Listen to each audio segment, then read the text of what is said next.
SEC, sideline sports on my mind.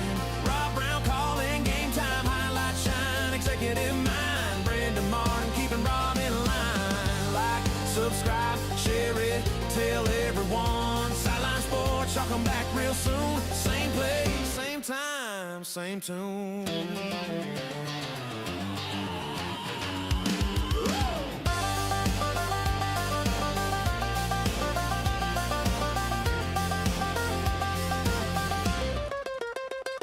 From the booth to the field, every Saturday feeling you home.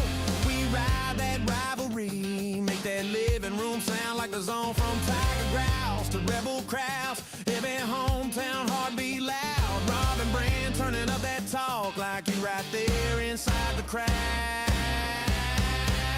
SEC, sideline sports on my mind.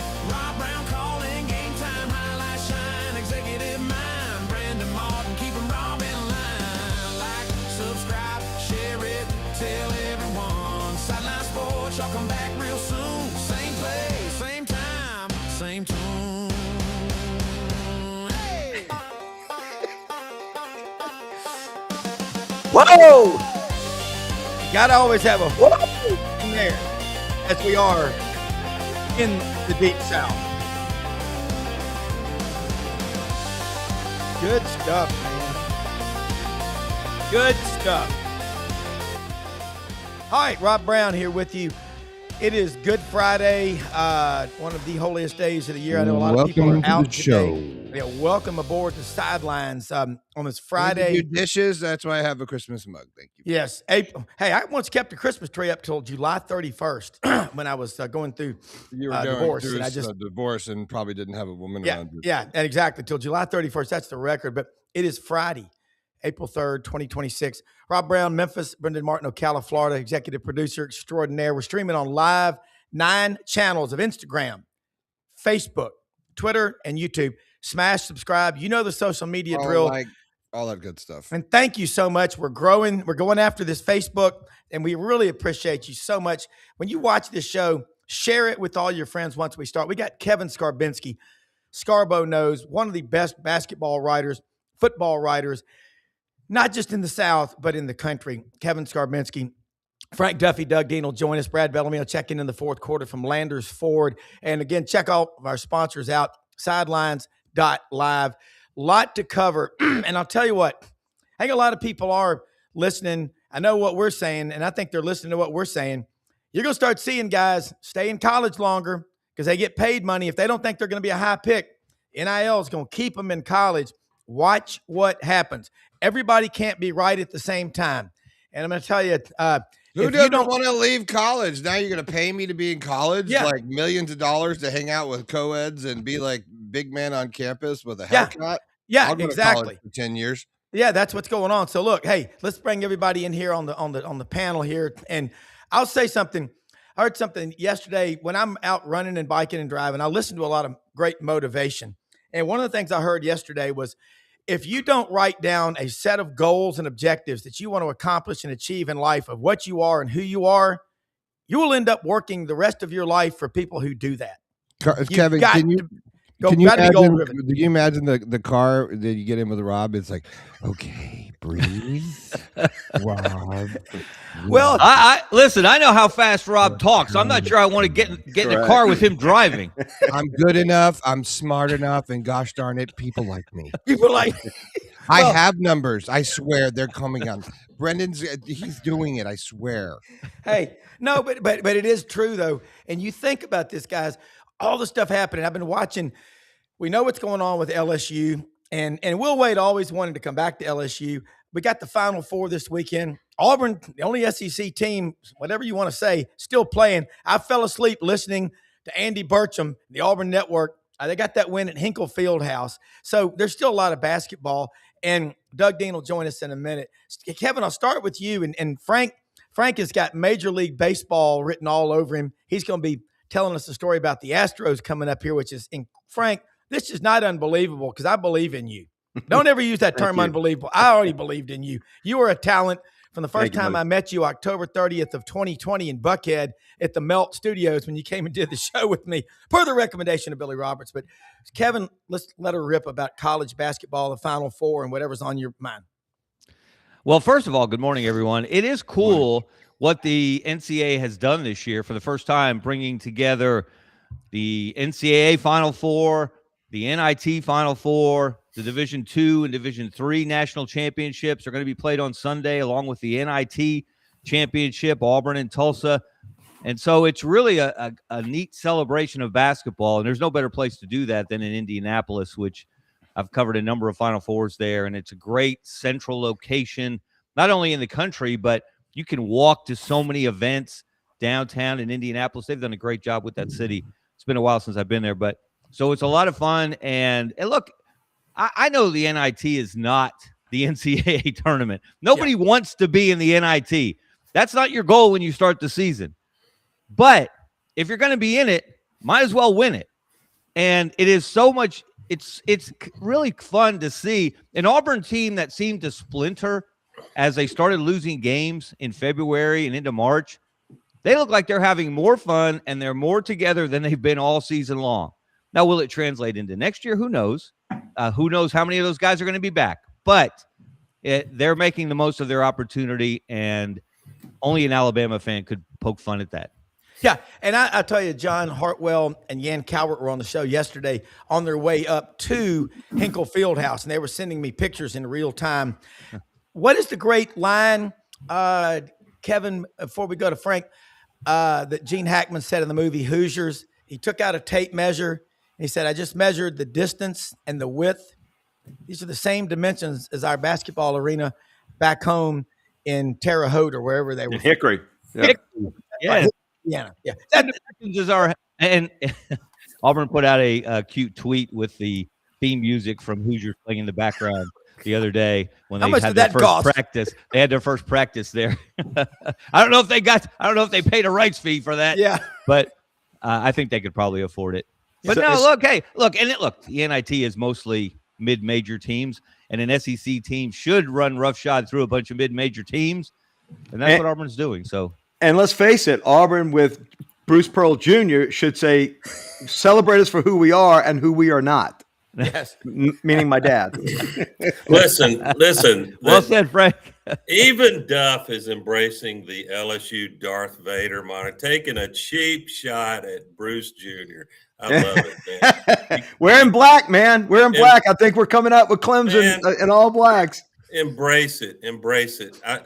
I admit, if Auburn could not cut the nets down in Indianapolis, by the way, only one SEC team is still playing Scarborough, right? Only one. I just checked. Well, I didn't check the latest from the Crown. That pseudo made up tournament out in Vegas. I don't know. Is Oklahoma still playing in that? I don't know. Maybe so. But if Auburn couldn't win it, it would have been fun to see little Illinois State, the Redbirds, and they've had a great year. And they got some shooters, but for who they are, that Auburn was smart. They got their 6'9", 280 guy in some foul trouble, and he didn't play enough minutes. But if it could have come down to a timeout, and the game is tied, the Redbirds are inbounding it, and they got somebody who would say, "I'll make it, coach. I'll make it." That's why we love March Madness. Y'all still there? I think Rob's muted. Watching a victory last night, and I see Kerry Jones up in Lebanon, Tennessee. Hey, Rob, I'd like you to meet somebody. This is Norman Dale, our new coach. Look, all of you, I love it. We want the audience to engage. Podcasts are cool. They're like flowers. You water them in sunshine in the morning. They just bloom and get bigger as the day goes on. And thank you for sharing it and liking it. I want to throw this out there too. SEC basketball, Big Ten, whatever we want to say, or, the SEC is not as good or the Big Ten's better. This is great for college sports, isn't it, Kevin? The competition. Absolutely. And I went back and looked at it. It's really, if you go back to 2001, of course, in 2000, the last time the Big Ten won the national championship in basketball, when Michigan State beat Florida, that was in Indianapolis as well. I don't know if that's an omen for Michigan or Illinois this weekend. But since then, you started 2001, and it's pretty close. You know, the SEC has had more Elite Eights. The Big Ten's had more Final Fours. The SEC, of course, has won 4 national championships in that period. The Big Ten has won none. But the 5-0 run this year by the Big Ten against the SEC head-to-head, which, by the way, the SEC had the head-to-head advantage in NCAA tournament games over the Big Ten from 2001 through 2025. The Big Ten took the lead by going 5-0 this year, but they're the two big dogs in college athletics. And so it's up to the SEC now to respond after what the Big Ten has done in football. And, man, someone's got to put a stop to them this weekend. You can't have the Big Ten win the national championship in football and men's basketball in the same year. You know how many times that's happened since 1985? Here's a trivia for you guys. You know how many times one conference has won the national championship in football and men's basketball in the same academic year since 1985 when they went to the 64-team NCAA tournament? Anybody want to take a guess? One time, Florida. We know one. There's a few more. Anybody want to guess? Both? There's 4, actually. Twice by the SEC. In 2011, 2012, Alabama won it in football. Oh, yeah. Kentucky won it in basketball. And the ACC has done it twice since. In 16-17, Clemson in football, and North Carolina in basketball. And then, Doug, you'll painfully remember this, 2018-2019, Clemson won it again in football, and then Virginia won it in basketball because the officials didn't recognize a double dribble in the semifinals. Yeah. Yeah, and Still that's too soon, Kevin. yeah. It will always be too soon, won't it? Yes. Is it just me, or do y'all feel this way? Sometimes, and I know this sounds crazy, you can get a little bit complacent. The SEC winning so much, and they take it away from you, and you don't get to eat at the big boy table for a while. You have to eat with the kids over in the corner, fish sticks and beans. That's how the SEC's going to feel, especially if the Big Ten comes out of Indianapolis winning the national championship in basketball, Frank. Yep, no doubt. And nobody's going to get the violin out for us either. No, believe me. The rest of the country has been waiting for this with bated breath for a long time. They've been wanting us to get our comeuppance. There is no doubt about that. And the fact that, again, other than Auburn, we got nobody left alive. I don't even know what the hell they're doing out in Las Vegas. That's so bastardized. But no, you got to give the Big Ten their props, man. They are on a heater. If we were at a craps table, they're the guys that hit the numbers and are getting Ben Gay on their arm because they keep throwing and they keep hitting numbers. You got to give it to them. But what that needs to do is we have to steal our resolve in basketball and in football. We got to get back to that level. Now, in baseball, we are still the 800-pound gorilla, but in the other two sports, we got to get going. We do. Yeah, I don't want to go all Sun Tzu, the art of war here, but I will. You got to respect your opponent, and I confess that, and I don't want to paint with too broad a brush, but what were we thinking? I understand Saban's big run; he's the GOAT. Kirby showed up and was trying to change that.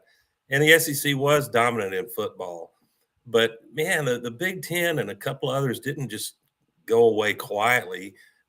And so there's always going to be – I don't care. We need to be more humble and just let the talking be on the field. I'm speaking of the Southeastern Conference, especially in football. Well, we look down at them. I mean, I'll admit that. And so if you start rubbing your opponent's nose in the ground, it's fun for a minute. It's mostly fans. I don't recall hearing too many coaches. Sankey probably flexed a little bit about the SEC's dominance, but they didn't. I mean, and watch this year. Don't be shocked if a quasi-ACC team, Notre Dame, is the one to watch as the season progresses. They're playing with a lot of hunger this coming year. And now we'll start getting chats about Notre Dame always chokes. But my point is a lot of good football teams, including still a couple in the ACC. Yeah. Kevin is a writer. You're looking at the big picture. It's like you're like, Junior Samples going to the all-you-can-eat buffet with all the storylines that you can go with. Start off with a good BR 549. What's the narrative as you head into the 26 college football season? If you're writing lead story, Birmingham News, Doug Dean is reading it at CK's coffee shop. What's going to get his attention? With hard copy. Yeah, on the lake. And Doug is at the buffet getting an M16. That's a meat and 16 sides. That's a lot. Well, that's a lot. That's a lot to unpack right there, Rob. You blew my mind's a little scrambled this early in the morning after hearing that little soliloquy. First of all, Doug, you can spell humility without SEC.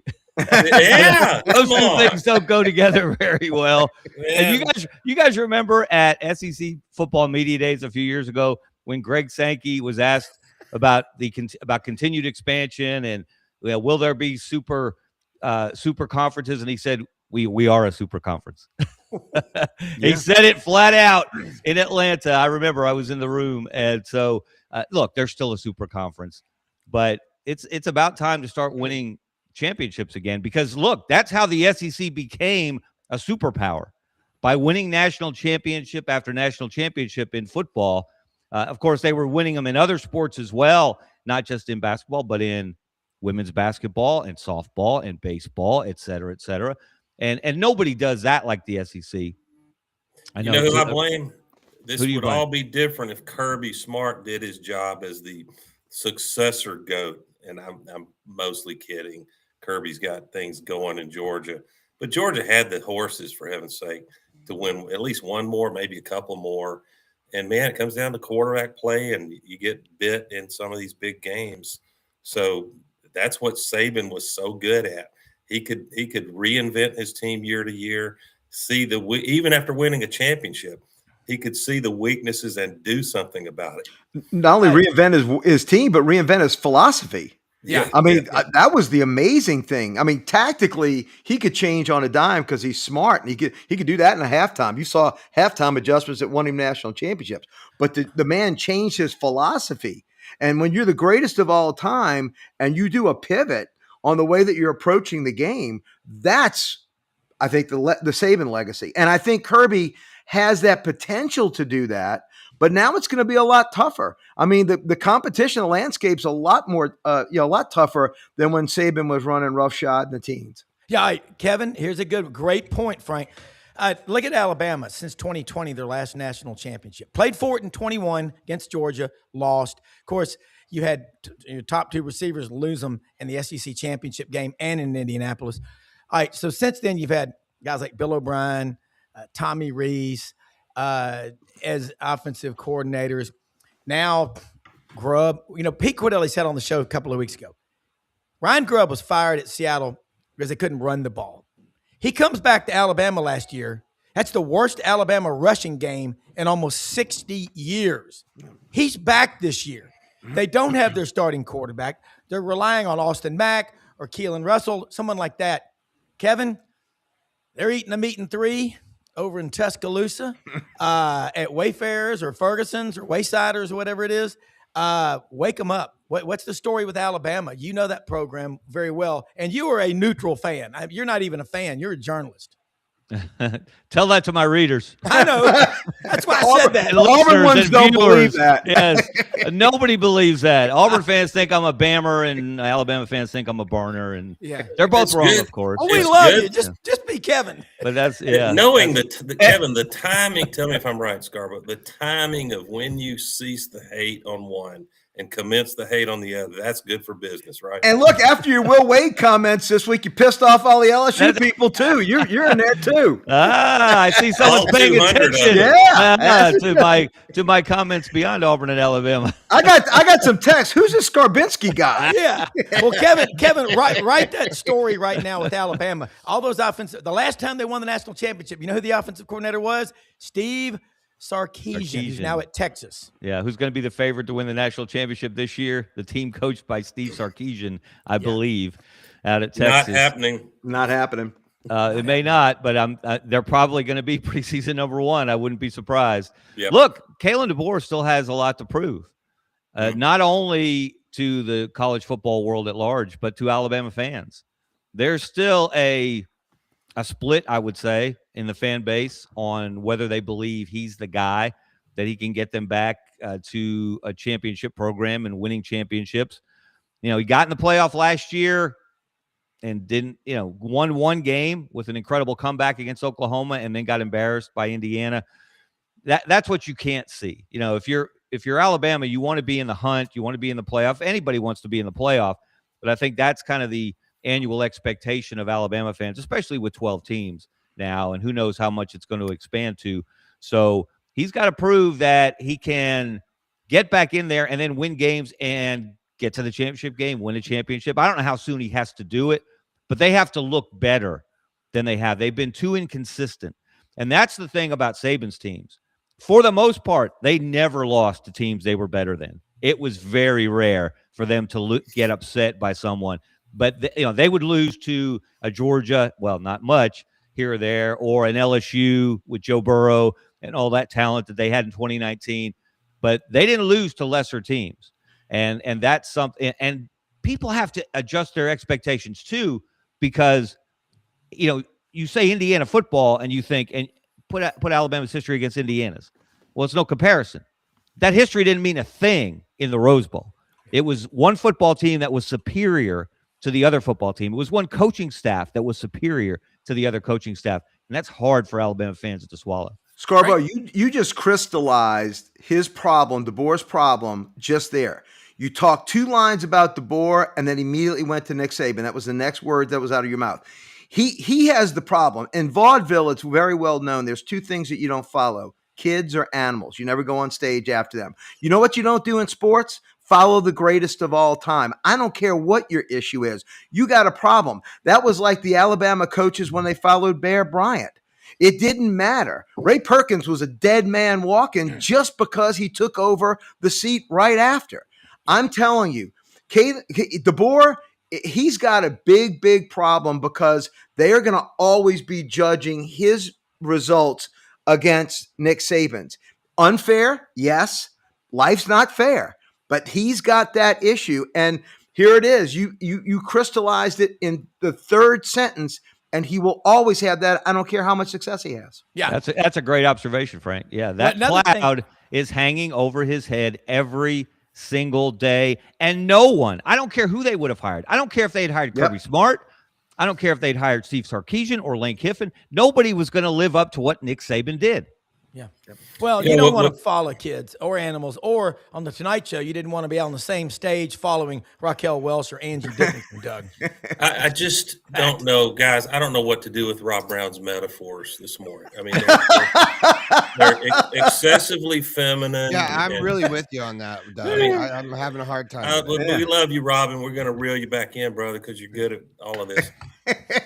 So, Kevin Scarbinsky, if I'm a Bama fan, I want to see run the damn ball. You want to see that? No. I think we will, because that's Alabama's DNA. The same thing needs to happen in the loveliest village. There's a reason NFL teams really commit to having a running attack. If you don't, then you're going to make your quarterback a sitting duck back there. And so, but if I'm a Bama fan, there's one omen, Kevin, guys, that really, really disturbs me sitting here in April. You know what that is, Kevin? What's that? Gus Malzahn added to the selection committee. This is a bad omen, and Auburn is so back. Auburn is back because it's going. Can you imagine that room? I realize they've got 12 voting. I don't know how many voting members they've got, but call it 12. So you got Alabama and Auburn, and pick a LSU all 9-3. That room. I'd like to be a fly on the wall when they sort through that, because they're not putting all 3 in, I don't think, depending on the rest of the field. And does Gus have to recuse himself? Yeah. If Auburn is in the conversation for a bid? One would think. Well, yeah, and we've talked about the message board fodder is you can ask this of any committee member. We all were humans. You come to the table with biases. Everybody said, well, I'm just calling balls and strikes and the best team. No, you're not. It's political as hell. Yeah. Everybody knows that. I think I do want to go ahead and be on record as saying, Gus Malzahn, if you're listening, I apologize. I immediately retract my negative comments about your calls on running the ball right up the middle after a hurry up, no huddle first down repeatedly. I didn't mean that. It was all in fun, Gus, and I know you will not hold that against Auburn if they are in the conversation. All right, let me throw something along that what Doug just said.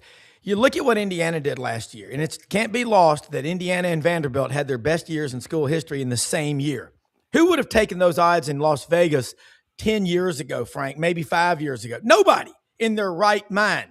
Now, there are plenty of people that are not in their right mind out in Las Vegas, but still, you think about Kirby, 10 years, 117, that's almost 12 wins a year at Georgia.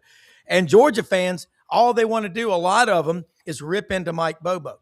You look at Alabama, 4 losses, 2 years in a row. But last year, Ryan Grubb, why is it going to be different this year? One time, Alabama had a guy rush for over 100 yards in a game. Jam Miller went for 113 in one game. That is unconscionable to Alabama fans. All right, let's switch gears. I want to ask you about Florida. John Sumrall, I think, was the best hire by anybody in the offseason. But I think Alex Golesh, what I'm seeing out of him, Golesh is engaging with the fans. We're going to get him on the show, I think, in June, maybe earlier. Been working on that. These coaches are having to re-recruit their fan bases now if they're smart, aren't they? But John Sumrall, he's everywhere at Florida, Kevin. You've met him before. You know him. He went to your alma mater and coached a couple of years. Yeah, Troy. Look, I think everyone thinks he's going to be successful. Now, is he going to be Urban Meyer successful? Is he going to be Steve Spurrier successful? That's a tall bridge or a long bridge to cross, and he's got a long way to go. But and we remember, look, Auburn thought, wanted, woulda, coulda, shoulda hired him, was interested in hiring him. Some things obviously went in a different direction. But that early, of all the games early to think about, if you want to look forward to football season, that Auburn-Florida game, 2 new coaches, both from the American Conference. Sumrall had more success there than Golesh did. I don't know what that means in the SEC, but that game's going to tell us something, at least for the beginnings of their tenures. Great storyline. It really will be. You know what? And by the way, it's great to reconnect with you, Scarborough. You just really, I've always said, great writers, they have to be great thinkers. And Scarborough is a great thinker, even though he's a Bammer, right? As we all know. Can you, Rob, can you send a recording of this to my wife? That last segment. And not only that, you are highly intelligent. And to my sons, who think I don't know nothing about nothing. You have rich mahogany books. And I tell you, I love your set, Kevin. That your background, the only writer, U.S. basketball writer, Hall of Fame writer from the state of Alabama ever. You were inducted 3 years ago in Houston at the Final Four. That's a big deal. I want to throw something out there for Rob, y'all before too. you do, real quick because I don't want to run away from the human brain insists on you got to pick one, either or. And I think Sumrall and Golesh, it'll take a minute. I think it's going to be both and. I think Florida's going to be very happy with their hire, and it may not be in this season because of schedules and just rebuilding and getting systems in. There's some holes in the roster, but there's some talent too. It's going to be all about how good can that O-line get. But I think Golesh and Sumrall both will make noise, and I think Auburn. It turns out that Cohen's blunder in not closing the Sumrall hire works out. And the reason, I think the number one reason, first of all, he's a capable coach. He brought a ready to plug and play offensive skill set from USF, and we'll see if that's ready for the SEC. But I do think because Durkin is a defensive guy, so is Sumrall, that was going to be problematic short term. So I think the fact that Golesh said, hey, Durkin, do your thing. We need to strategize about complementary offense and defense in certain games. But I think Florida's going to be awfully happy this year, and so is Auburn. But, hey, Brendan, we only have to wait 3 weeks into the season to get an early read on it. Yeah, I agree. Yeah. And I think that with what I've seen with coaches coming in and out of this program or big programs in the SEC who have not been in this, but I don't care how great and awesome a person they are. It is that wide-eyed, that look. You know what I mean? I used to love. I mean, a couple of times I ran out with my camera for the. I love when the first home game when the new coach runs on the field. I like to capture that moment of try to get their face. I did that with Dan Mullen. It was one of the most viral videos I ever did. But it is like, holy shnikes. Like, what, you gonna put a nickel in your butt and make change. Like, it is not very I just don't, it is that holy shit moment. Excuse my French, but it truly is. But I think with guys that don't have to roll up their sleeves and dig in, I kind of see that in some of the press conference, when you read body language, because we don't really get that much information, but it's kind of like, whew, okay, we got work to do.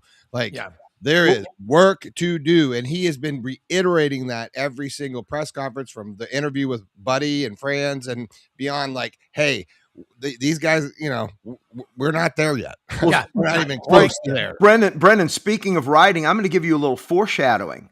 I happened by chance to be in Ullman Stadium the very first time that he ran out, John Summerall ran out with his Tulane Green Wave team. And I'm going to tell you, literally, I stopped right as the team was coming out the portal, and you have to stop the fans. It's such a small stadium. You have to stop and watch the team come out. I saw the fire in his eyes. I saw the confidence in him, literally standing at that one site where they walked out to go out on the field. I think Golish and Summerall, I can only guess with Golish. I think I might be right, but I think they possess two qualities together: a passion, and I know Summerall does, but also I think they have a fierce loyalty to where they are. And Summerall, it showed when I think it was Northwestern wouldn't allow Tulane to wear their uniforms, which was the 20th anniversary of Katrina, when they had to go off site and practice off site for like a month and a half in Mobile. I think it was. I think they were actually in Alabama, and they came back wearing a special uniform. And Summerall petitioned to have the ability to wear that uniform when Northwestern came in, and Northwestern, or I think it was Northwestern, refused them, and they put a butt whipping on them. But it was the way that Summerall impassioned the New Orleans fan base, which we all know Tulane has suffered from for many years. It galvanized it. And if he does that for Gator Nation, look out. And I think the same could happen with Golish with Auburn, because Auburn is thirsting and hungry to get back to Auburn family. We're on Florida. We're on Florida right now. Tell me this.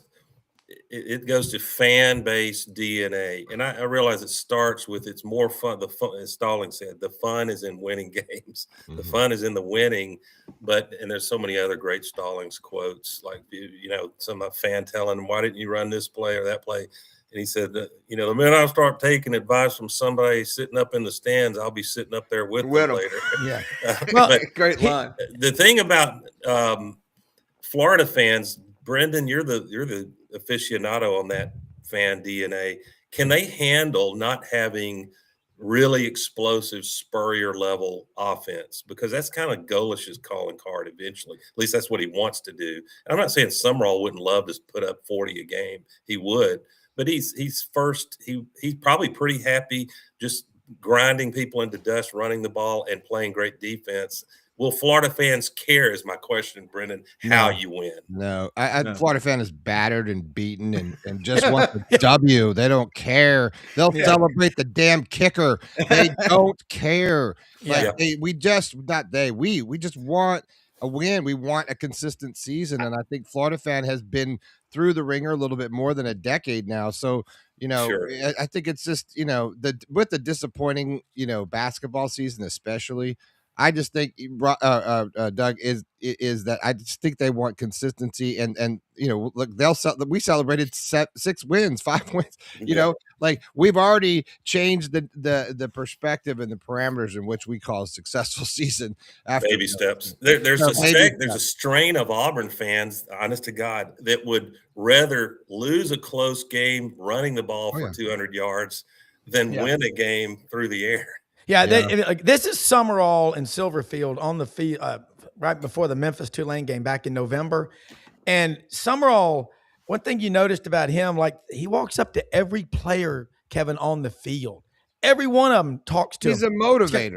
Everybody wanted. That's You his should have power. seen, and he had his kids out on the field before He's the awesome. game. Silverfield did too, but watching though, and I was like right behind the bench. I was listening to him during the game. Man, he is not passive, Kevin. I think No, he'll be he's not. I think he'll be a Yeah. cool interview for you. Isn't he a Grissom Tiger from Grissom up in Huntsville? Yeah, he is from Huntsville. Yes. Yeah, and Yeah. I think these young coaches, I think they understand, and I think he feels very blessed for the opportunity he has because he had the neck injury. He was on the beach drinking a cold beer, got a call from Kentucky. I think he's grateful, and the only person that's going to keep him from getting to the top will be if he gets in his head he can't do it, and it ain't happening.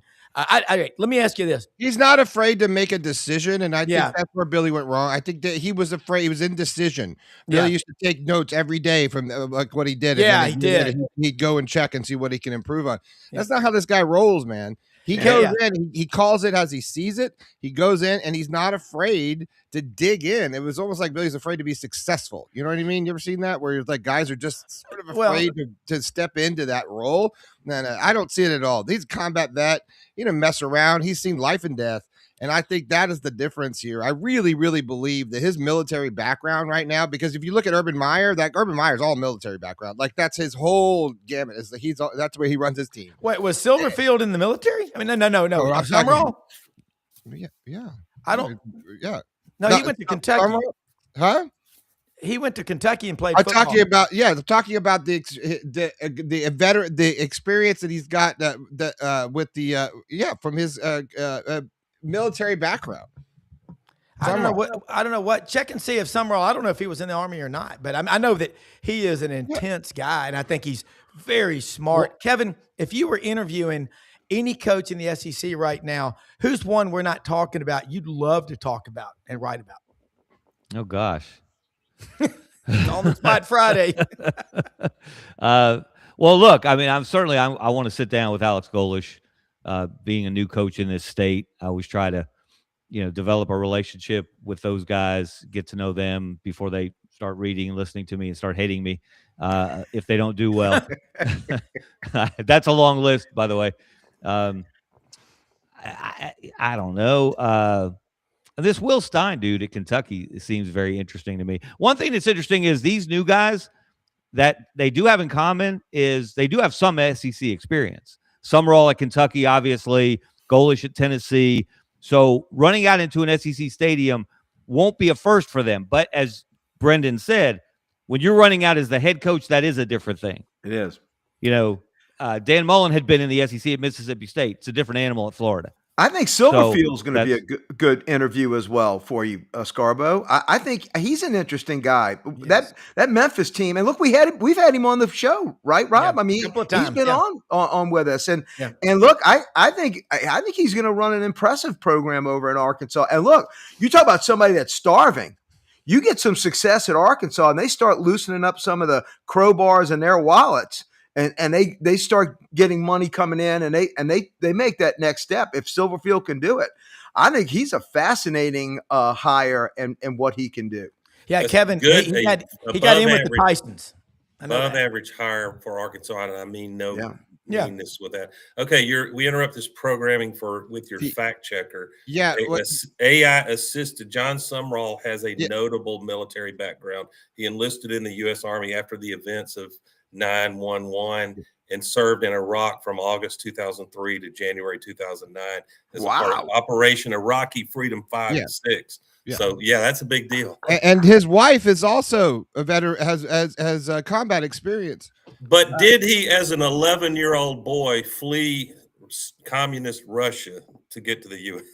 Yeah, well, Yeah, there's two interesting. And how about Both freedom fighters? yeah? No, how about this is a big part. That's what I was trying to say. You're looking at it like I'm crazy. I'm like, I'm not crazy. No, I just didn't know. He's never said anything. Freaking DNA of like who he is. He's literally seen life and death, and It's a like big deal. he's a motivator of men. He's a leader of freaking men. Yeah. Dude. And his I mean, wife is Lexington's also rough. Lexington's rough, but it ain't Iraq. And dude, let's see. this is At the same Iraq, time, this show wouldn't work without me taking cheap shots at Duff and back at me. But Duff, Tell me about was Lane in Operation Iraqi Freedom back then? Oh no, wait, No. he was at the golf course as his dad was paying for free golf, and he was on his 40-foot yacht. My guess would have been he was following Raquel Welch on the Tonight Show. That would have been my guess. By the way, Yeah. No, but I do Use think Rob's analogy. we've seen Hugh Freeze. I hate to even circle back to that, but he lacked the moxie and the Pat Dye tough DNA, and I'll never quit invoking Pat Dye's name as long as anybody else can remember the guy. But so I think Sumrall and Golish for unique reasons are their early heritage makes them, to me, very interesting as head coaches when it's 4th and 10, 30 seconds, and you gotta score. You give me the whiskey drinkers, right? Not the milk drinkers. Yeah. Kevin, Pressure's getting across. I have a question for the panel, so I just wanted to I'll start with Doug. We take. We all know that. I'm not going to. It's not a long-winded question. So we all know that strength and conditioning coach is such an important role here. I often look who's the head coach, and then their first hire is always that strength and conditioning coach. I don't know who Golish got. I know Rusty Witt, former director of football performance, head strength for the Gators, a former. But again, he was hired in Tulane in 25, but he was former Green Beret, right? This is that mindset. What's Golish? Who's Golish gone with, and how important do you think that is? We'll start with Doug. Dominic Studzinski. I hope I'm pronouncing that right. And he's not a household name, but only thing I can say, and you're going to get this from every fan base and fake analysts like me in April on through July. That there's a lot of buzz. He's very tough. He's very demanding. One of the things I've seen in film, which I like, is he will, instead of isolating each player to do their own workout, they have teammates screaming at them as they're pushing themselves in different strength and conditioning drills. But the proof is in this September and October. When you're getting pushed around in the trenches, then either you didn't recruit well enough, or there's something missing in your strength and conditioning program. Yeah. Frank? Well, I can tell you for a fact, speaking of LSU, the reason we were so soft the last 3 years, a lot of it was Brian Kelly. It's also losing Tommy Moffitt to Texas A&M. And we saw what Texas A&M came in and did and pushed us around like a rag doll. Well, it was Tommy Moffitt leaving LSU because Brian Kelly's a dumbass and didn't keep him. And you saw what that 3 to 4 years result was. So, no, I totally agree with you. I don't know Auburn's strength and conditioning folks, but I do know one thing. Auburn has to get back to Auburn football, and that means work on the lines. Yep, there you go. He looks like a tough SOB. That's a strength and look, it looks like Golish brought him over with him from the East Block country. That's what I thought immediately. Yep, and if he's not Scarbinsky's cousin, there's got to be some lineage somewhere in there. I'm telling you, some Lithuanian in his background. No doubt. There's absolutely no doubt. He was from the Iron Curtain. But no, what Auburn needs to do, and if we're rotating around from dysfunctional teams like Florida, LSU, and Auburn, we seem to be going around in this carousel. What Auburn needs to do is get back to Auburn football. And Auburn football means being on the line of scrimmage and imposing your will on the other line.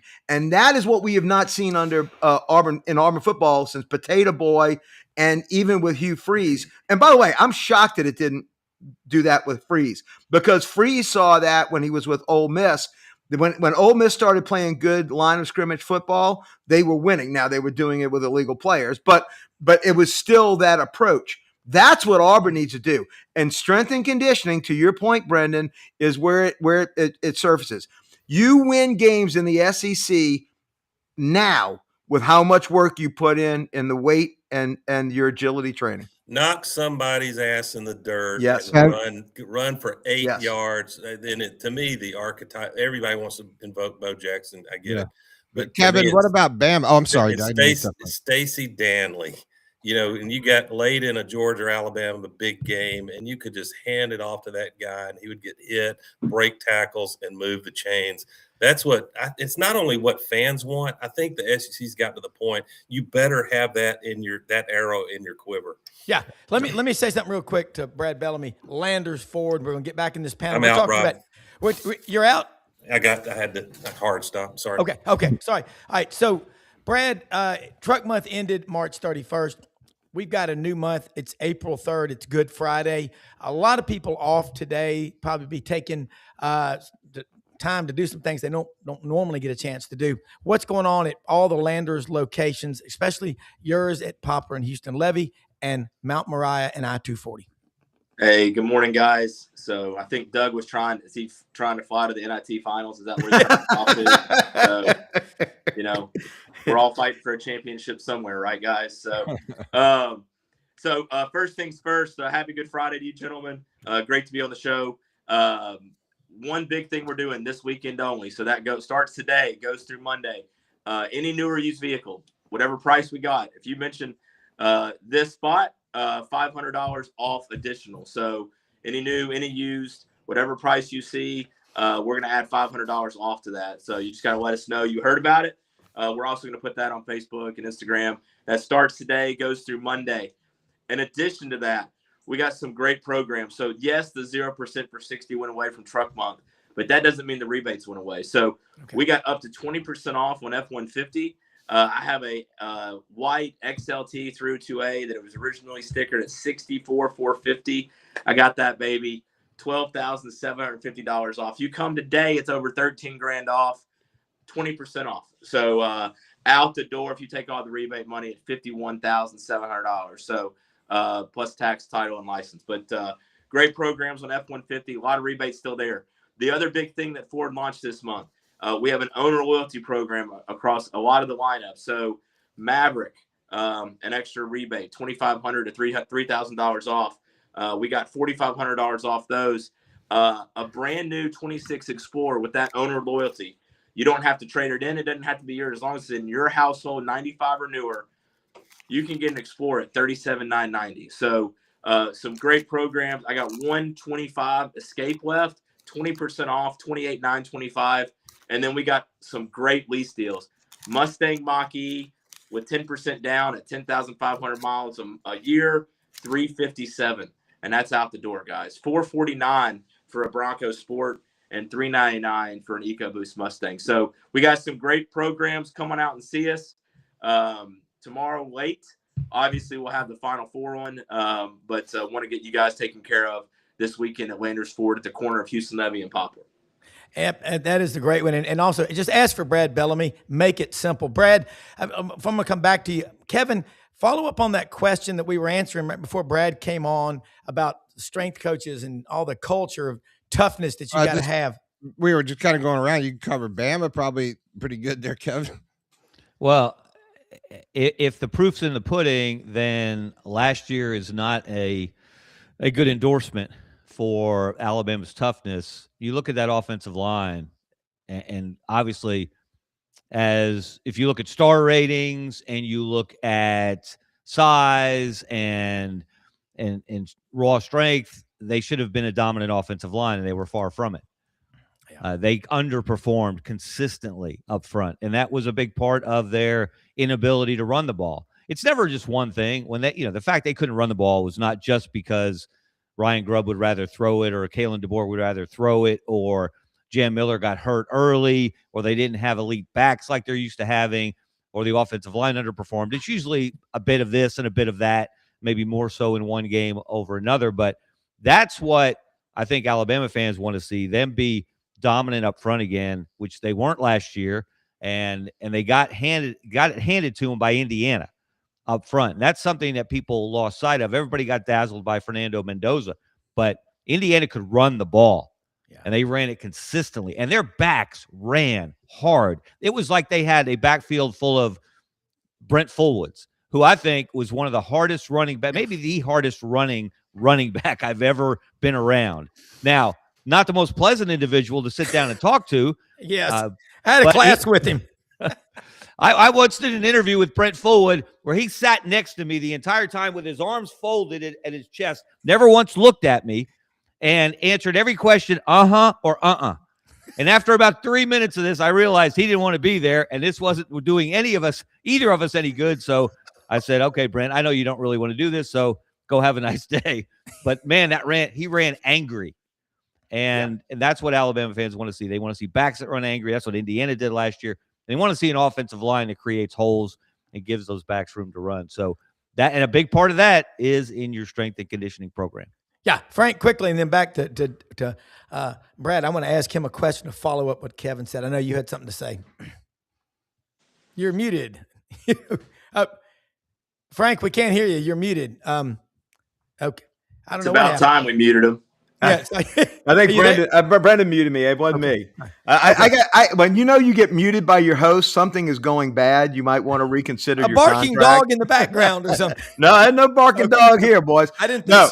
What was your question, Rob? I something about the strength and we're talking about. As Brendan had a question for the crew here. No, I did. I answered coaches and all. Yeah, okay. But after I got muted, I told you my answer as far as LSU. Yeah. We were so soft. I watched the Texas A&M and the South Carolina game next to my good friend Lance Smith, who was an All-American at LSU. Yep. 81 to 85, went on to play with the Giants and the Cardinals.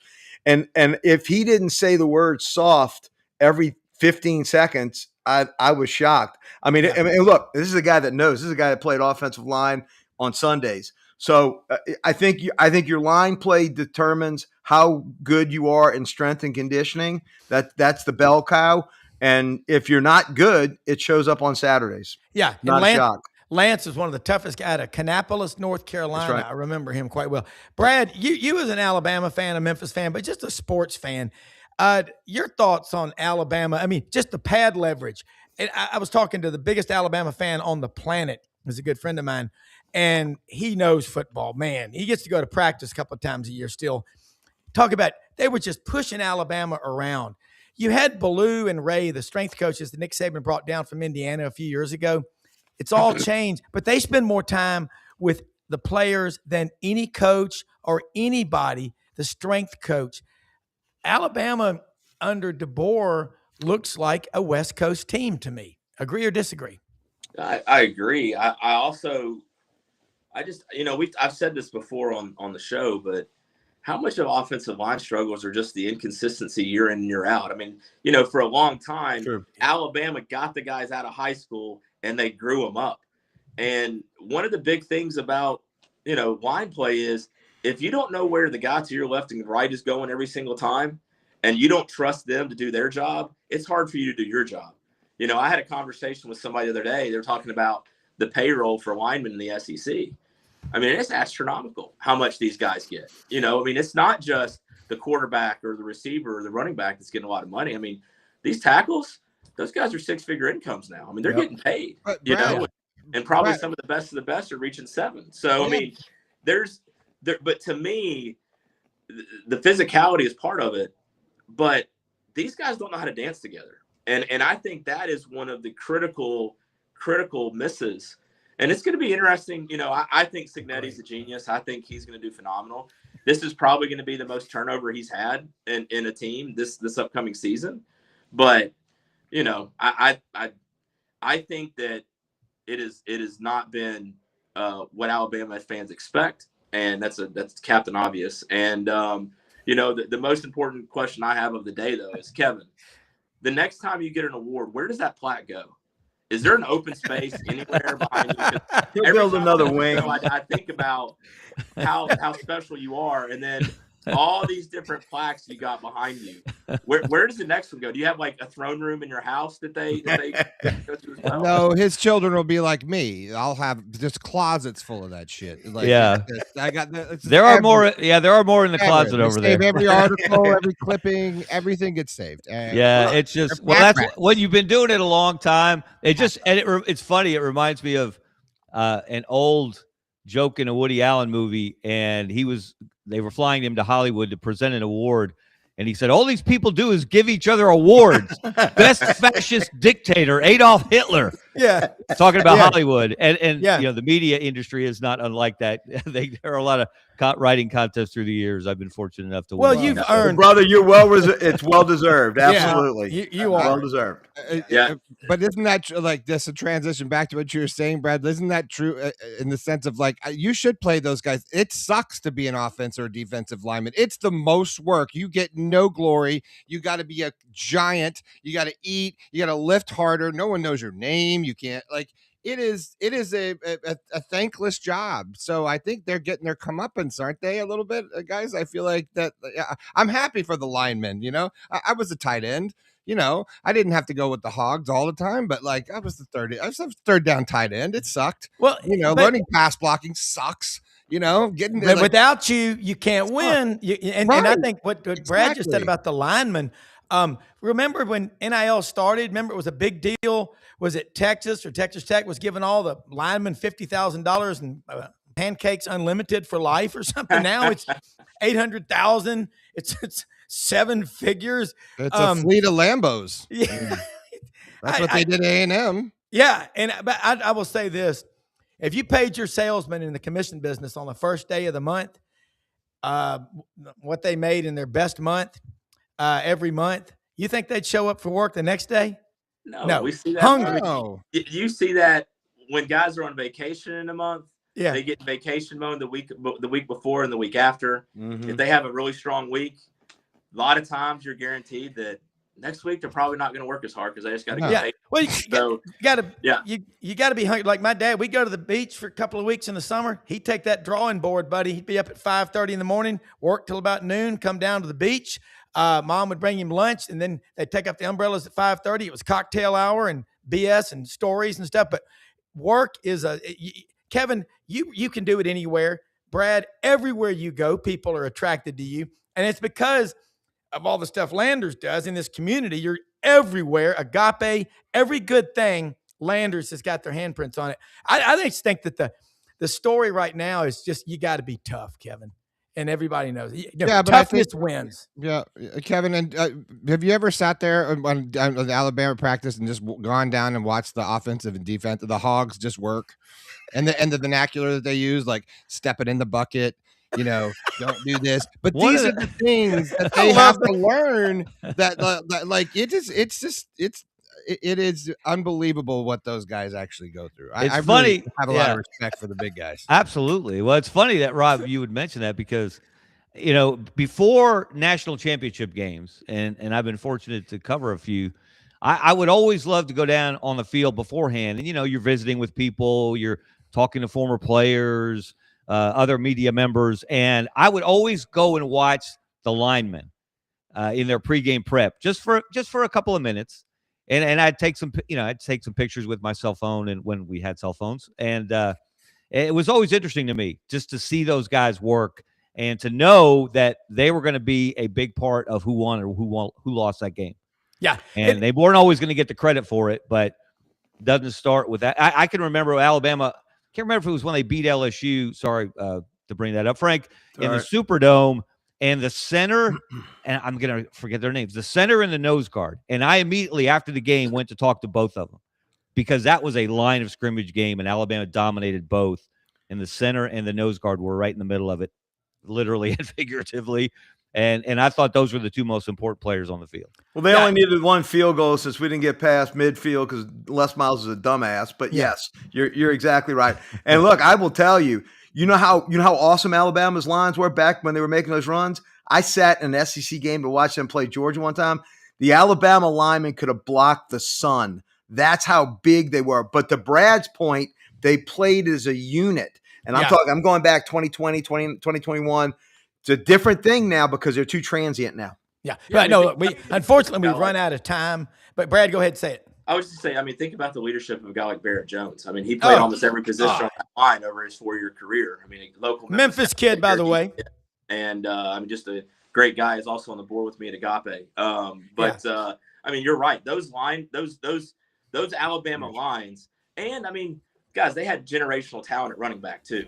Think about the number of running backs that came through during that run from 2010 to That- 2021. Hate you, Amazing. Barrett- TJ Barrett- Yeldon. Hate you, Barrett TJ went to Yeldon. ECS and a 4-year starter at Alabama. Barrett's a great guy. So are you. So all of y'all, most often we see the face of Christ in the least among us. It is Good Friday. It is Happy Easter weekend. Go celebrate with your families. Thank y'all for watching, man. We'll see you Monday. Have a great weekend. Thanks, everybody. Sunday's coming. Thanks, guys. Yes, That's sir. right.